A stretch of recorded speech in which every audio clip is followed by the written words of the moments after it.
Before we begin, we wanna share a small reminder of why Psych2Go exists. Our mission is to make psychology easier to understand, more compassionate, and more accessible for everyone. If our videos have ever helped make you feel seen, understood, or a little less alone in what you're going through, subscribing to Psych2Go helps us continue creating thoughtful mental health content for people all around the world.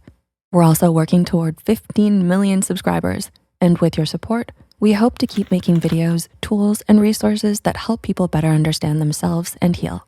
Now, with that said, let's talk about something many people feel, but don't always know how to explain. What happens when you've been through too much? Sometimes it doesn't look dramatic, and sometimes it does. It can look like someone sitting down at the edge of a bed, or on the floor of a bathroom, or in the back of a bus staring out the window like their body is present, but something inside of them is quietly stepped away for a moment, because something in them has been holding too much for too long. And if you've ever experienced that kind of collapse, then you know it doesn't always break loudly. Sometimes it folds in on itself.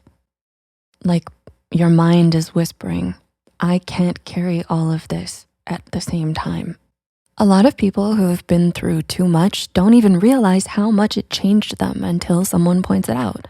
Like someone might ask, why are you so calm all the time?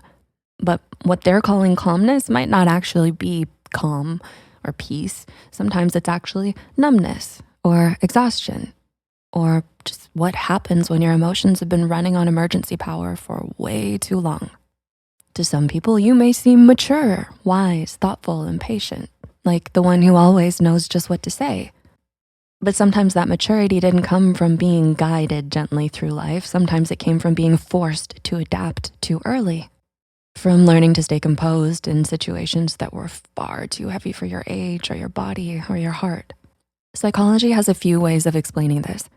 When someone lives through repeated stress, emotional instability, or prolonged overwhelm, the nervous system starts adapting. It becomes more alert, more watchful, more prepared for what could go wrong. This can show up as ruminating or overthinking or scanning people's tone of voice, preparing for problems before they happen, feeling uneasy when things are going too well, or sensing tension in a room before anyone says a word. People may call this intuition, and it kind of is, but often it's also pattern recognition, learned through survival.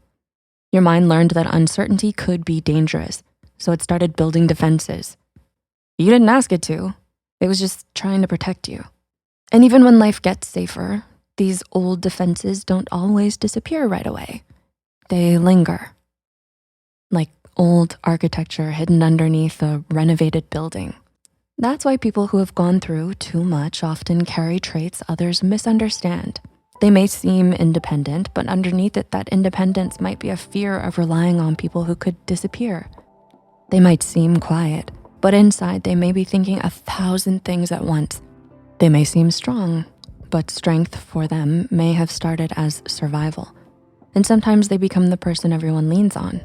The one who notices when someone's I'm fine doesn't really mean they're fine.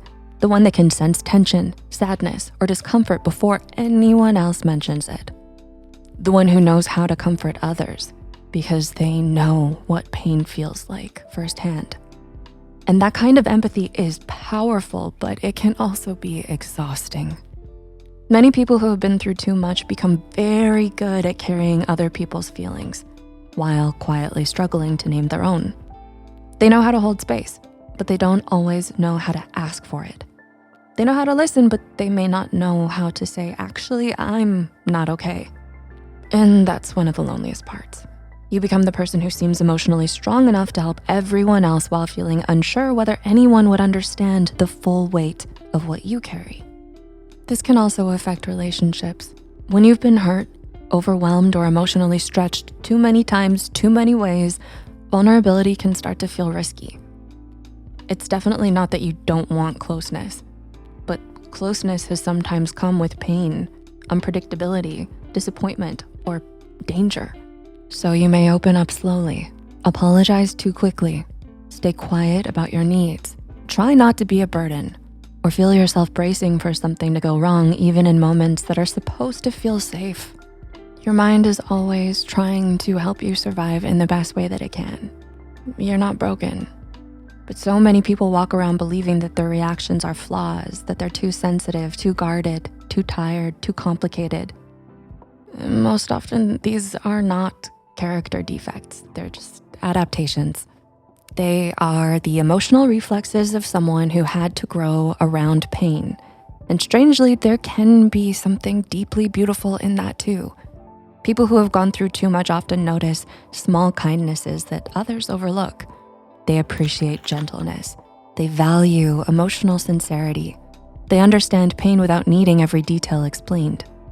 They become careful with people's hearts because they know what it feels like when someone is careless with theirs. They may not always realize it, but they often become a source of comfort for others. Sometimes they're like a lighthouse because they understand darkness in a way that makes them gentle with other people who are lost in it. But still, even the strongest, kindest, most resilient people need care too. And one of the hardest truths for people who have been through too much is that you don't have to earn rest by breaking, and you don't have to keep proving how strong you are. And healing doesn't mean becoming unaffected. Sometimes healing looks like learning the difference between danger and discomfort, learning how to name your needs without guilt, learning that peace can feel unfamiliar at first, but it can still be safe. Learning that being supported is not the same as being weak. If you've been through too much, it makes sense that your mind has adapted, and it makes sense that you have become watchful and careful, that you became deep and thoughtful, and maybe also tired in ways that other people don't always see. And that's not the end of your story. Adaptation is not the same thing as destiny. What helped you survive doesn't have to define every chapter of your future. You can learn new patterns, new boundaries, new ways of resting, and new ways of trusting, new ways of caring for yourself with the same tenderness you give to others. And maybe most importantly, you can build a life that feels gentler than the one that shaped you. If this video resonated with you, we'd also love for you to take our quiz, How Are You? It's a small way to check in with yourself and understand your current emotional baseline and see where you stand right now. You can even come back to it each month to reflect on how you're doing, notice what's changing, and explore little things you can do to support your well-being over time. Healing doesn't usually begin with one huge breakthrough. Usually it starts with just noticing. As always, thank you for being a part of Psych2Go, and until next time, take care of yourselves.